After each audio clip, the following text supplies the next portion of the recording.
من حمزه ونفخه ونفاسه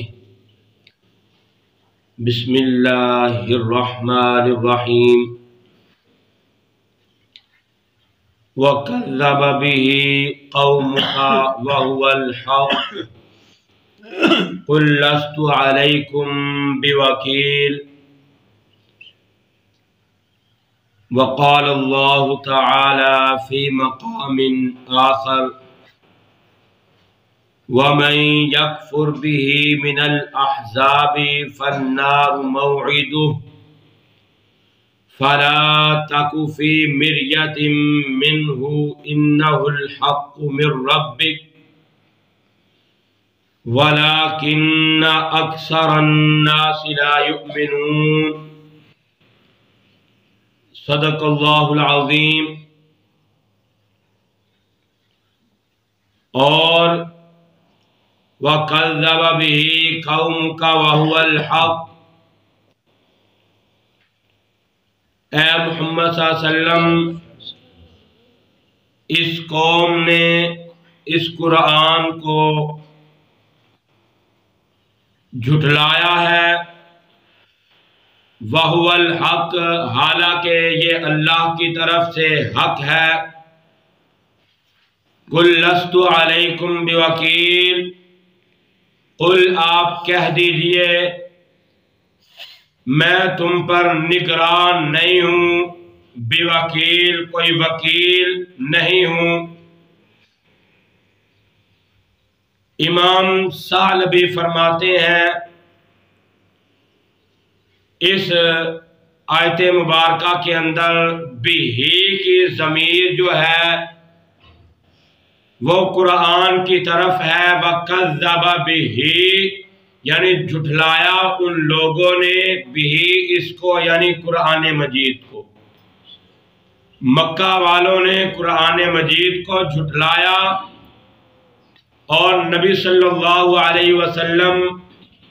اللہ کا قرآن پڑھ کے بتلا رہے ہیں اے مکہ والو یہ حق ہے رب العالمین کی طرف سے قرآن۔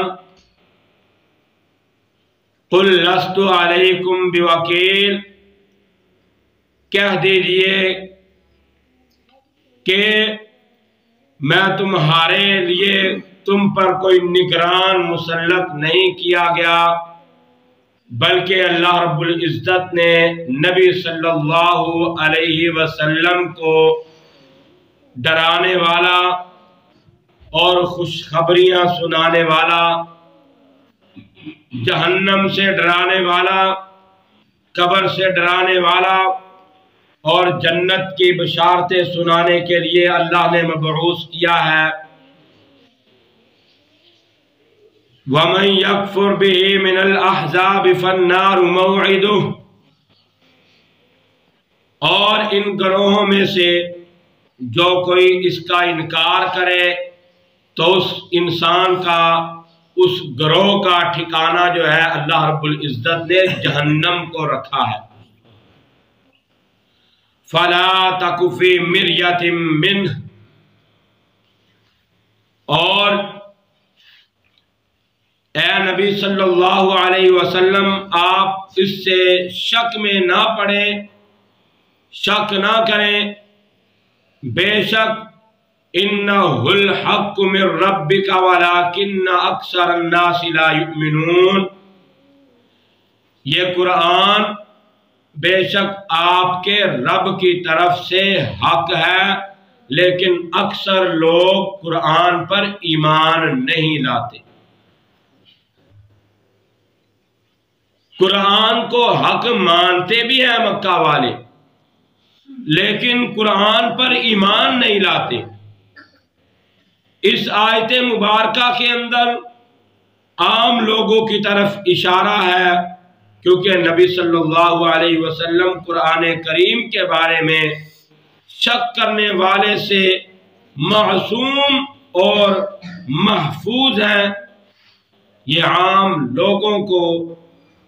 کہا جا رہا ہے کہ قرآن مجید کے متعلق کسی قسم کا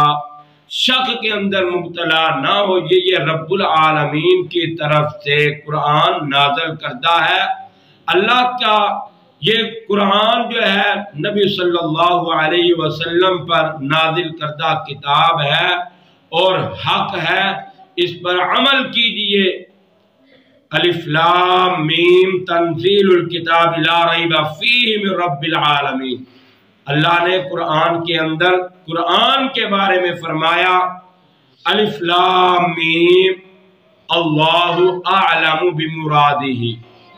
الف لام میم کا یہ حروف مقطعات میں سے ہے، اس کا معنی اللہ ہی جانتے ہیں، اس لیے الف لام میم اللہ اعلم بمرادہ، اس کی مراد، اس کا معنی اللہ کو معلوم ہے۔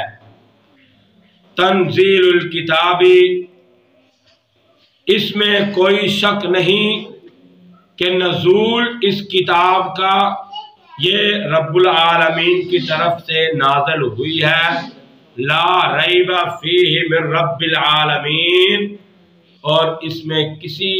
ذرہ برابر بھی شک کی گنجائش نہیں ہے، یہ رب العالمین کی طرف سے نازل کردہ کتاب ہے، قرآن ہے۔ یہ قرآن اللہ کی ایسی سچی کتاب ہے کہ اس کو مٹانے کے لیے بہت سے بادشاہوں نے، لوگوں نے کوششیں کی، لیکن اللہ رب العزت نے اس قرآن کی محافظت کا ذمہ خود اپنے ذمہ لیا ہے۔ اللہ قرآن کے اندر دوسرے مقام پر فرماتے ہیں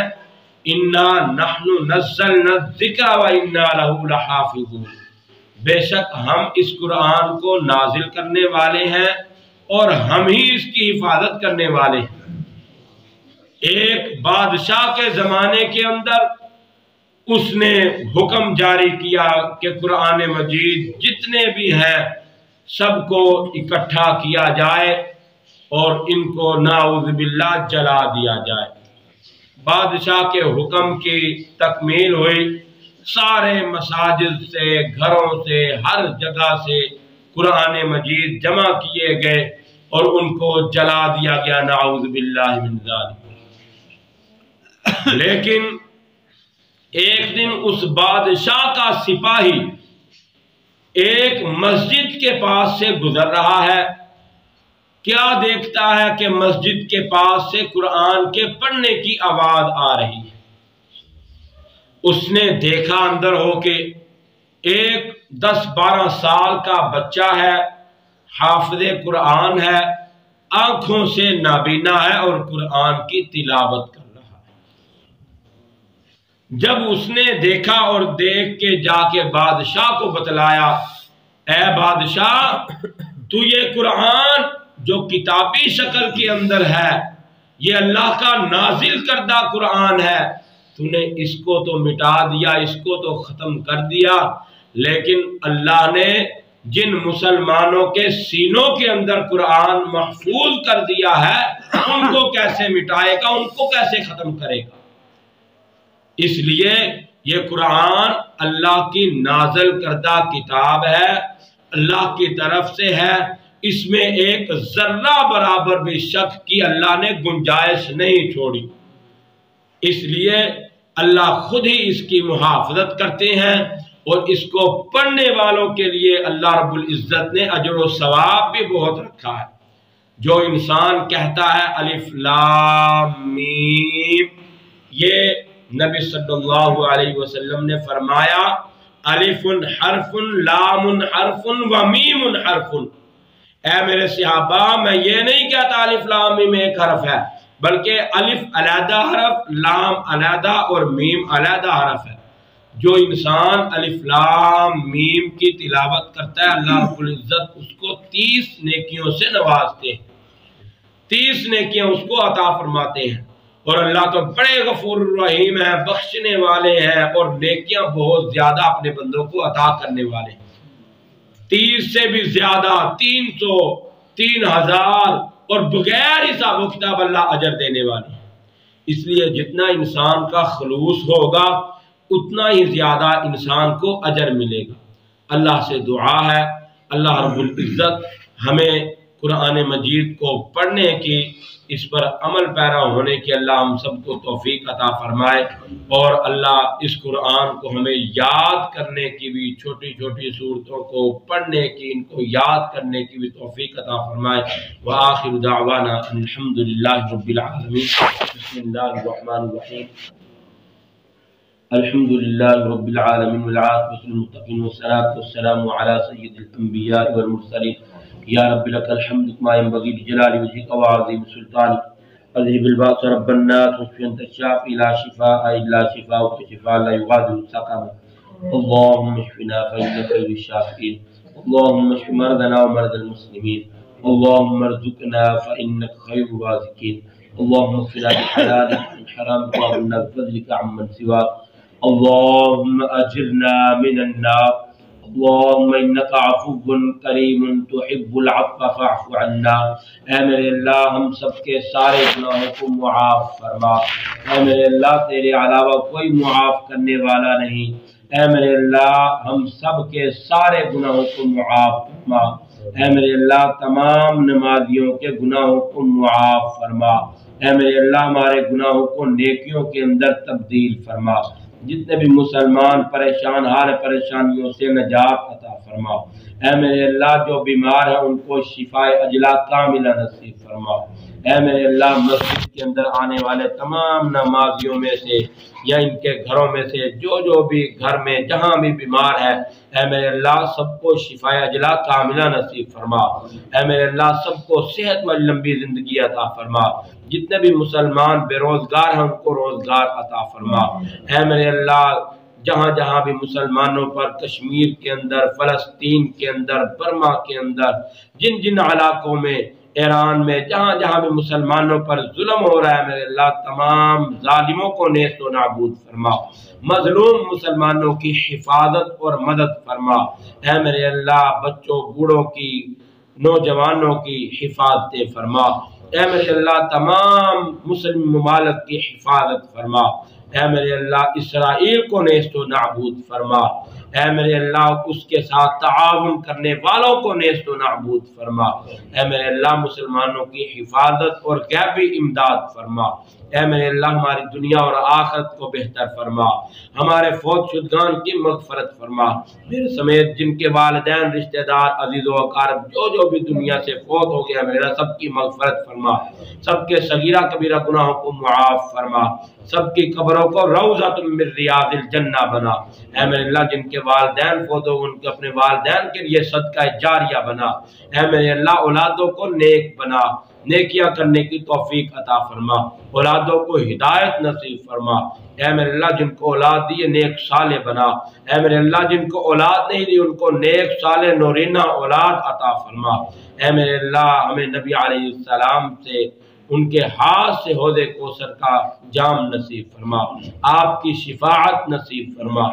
سبحان ربک رب العزت عما یصفون وسلام علی المرسلین والحمد للہ رب العالمین۔